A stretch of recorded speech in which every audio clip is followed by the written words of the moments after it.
south to the land of the pines. Anyways, welcome to the Pray Fast Give podcast. My name is Pastor Doug. Tonight is the 5th Sunday in Lent, so it is a night of celebration. I've got that camera right sideways. I apologize. You get to see a side of my office you don't normally see, I guess. I didn't have time. I'll tell you exactly what happened. Just before I went live. So I was actually going to be right on time tonight. I understand I'm a couple minutes late. But right before I went live, I went to sit down at my desk and discovered that the dog had been here earlier. So I had to clean up a mess. And so, actually, you can see this is actually the mop. I had to sweep and mop underneath my desk before we could go live. So, it doesn't smell as bad as it did when I was going to go live. But now it smells like Jabex, which is much better than, well, dog crap. So, there's that. Anyways, so that's the camera. Didn't get set up in the right spot because I was mopping, and then I was like, oh, I gotta get live. So, that's where we are. I apologize for the odd angle, but, you know, life happens. So, how's it going today? I hope you made it out to church. To me, it's important that you made it somewhere where there was a body of believers. I know you didn't make it to my church because there wasn't very many people there. And so, unless you're one of the few people that was there, you made it someplace, hopefully.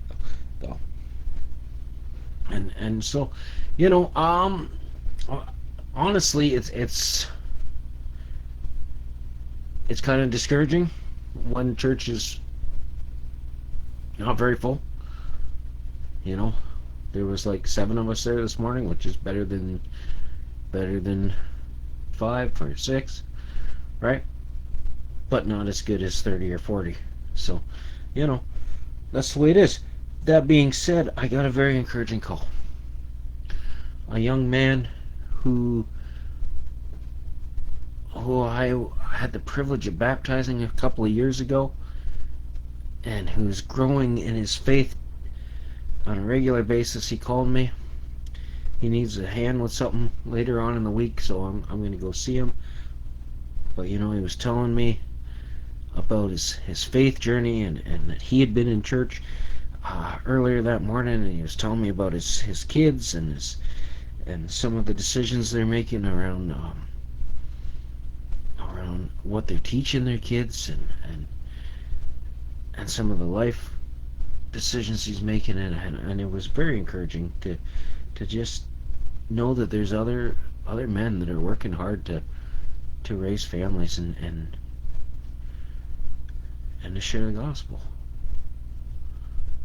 So, yeah, so that was encouraging. I also had an encouraging call from my sister, and I went to go visit my nieces today.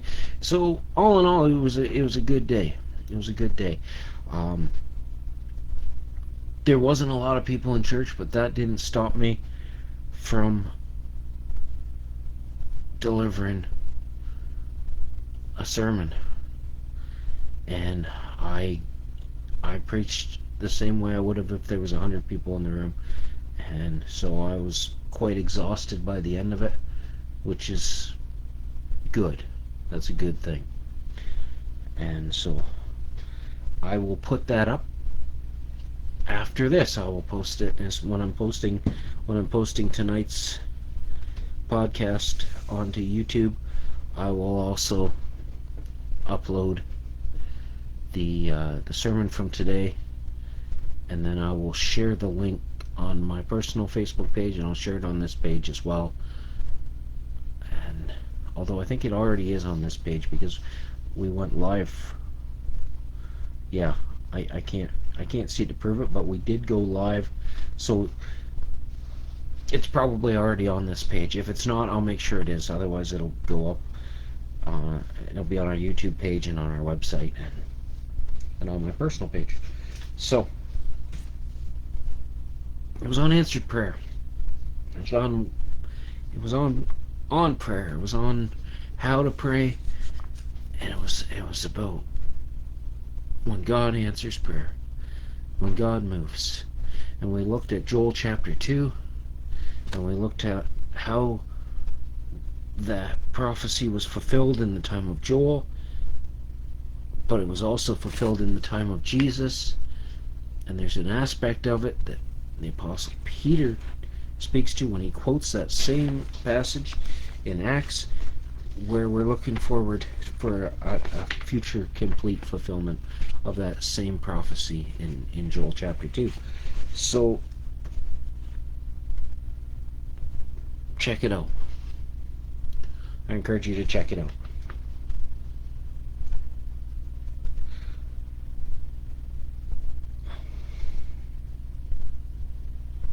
Saying of the wise, number 5 in Proverbs 22. I smile because I think of a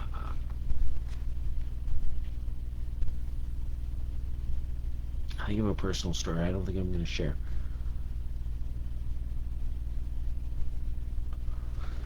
But it makes me happy. I remember a wise man quoting this verse at one point in time, and they weren't quoting it to me. I just remember it happening, and so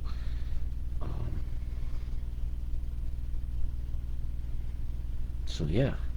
Wise saying number 5 is, do not move an ancient boundary stone set up by your ancestors.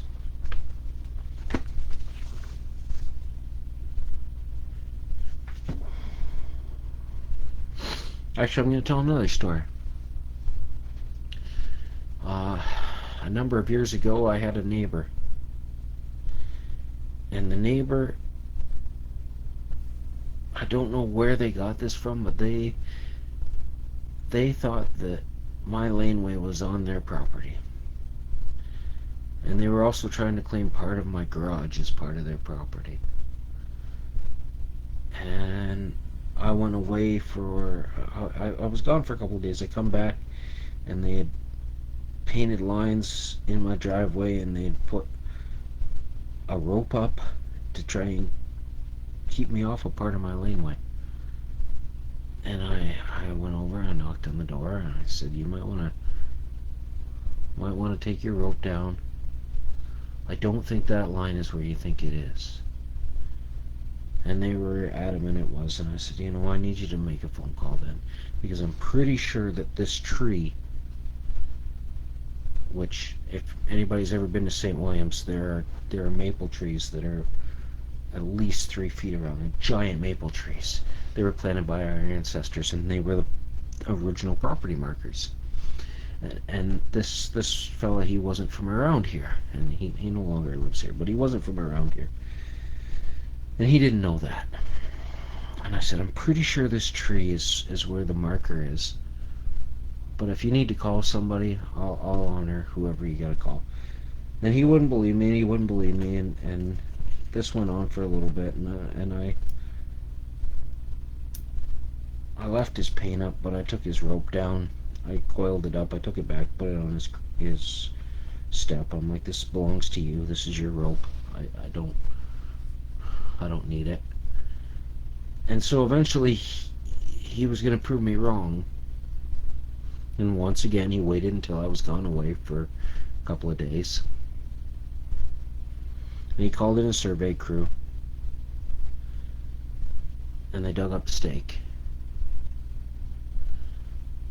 And the stake was exactly in line with that tree. And he could have saved himself a few $100s and a lot of grief by just accepting the boundary marker put in by his ancestors. All he had to do, if he didn't want to believe me, because at the time, this was at least 10-15 years ago, this was a long time. I was young. I was only in my 30s. So if he didn't want to believe me, because he was older than me and he was smarter than me, he didn't have to believe me. All he had to do was go ask some of the elders in town, and they would have told him. Because that's how I found out about it.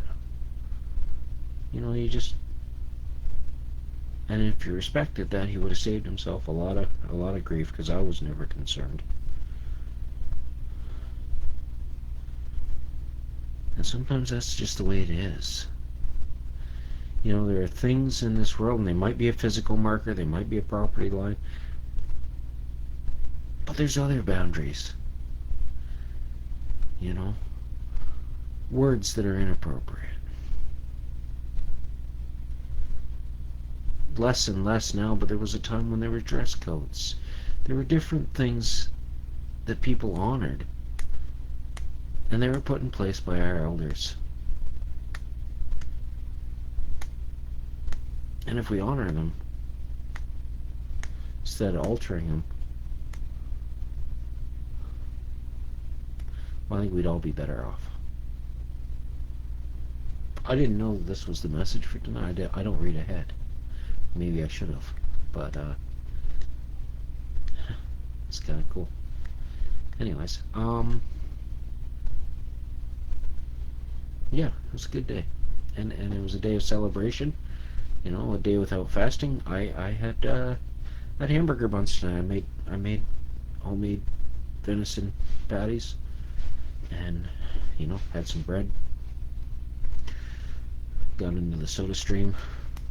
Yeah, there it is. There's a, I don't know if you can see it there. I don't know if there's any fizz left in it, but this is one of those powder drinks. So you put the powder in your water, but it's fizzy because I got it in the soda stream. So, giving up pop for Lent, but not on the Sundays. So, looking ahead, next Sunday is Palm Sunday. I'm very excited for that. I'm very excited. I know what we're going to do for craft on Tuesday. I know what we're going to talk about Sunday.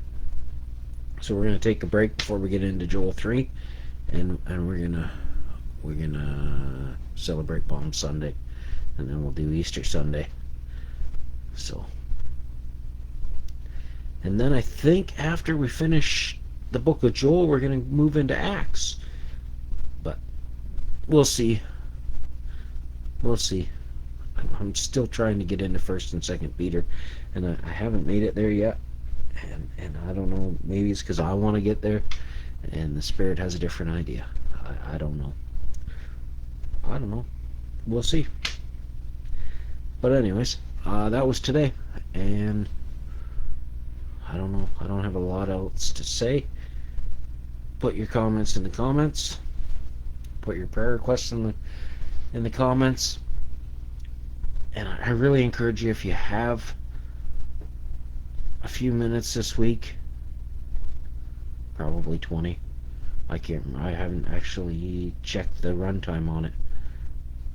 But if you got some time, check out this message from Joel. And I ask that you pray for me. And pray for our church. Alright, we'll see you tomorrow. We're back to fasting tomorrow. So we'll see you tomorrow at 8:30 as we continue to pray, fast, and give. Have a good night. And video, and peace!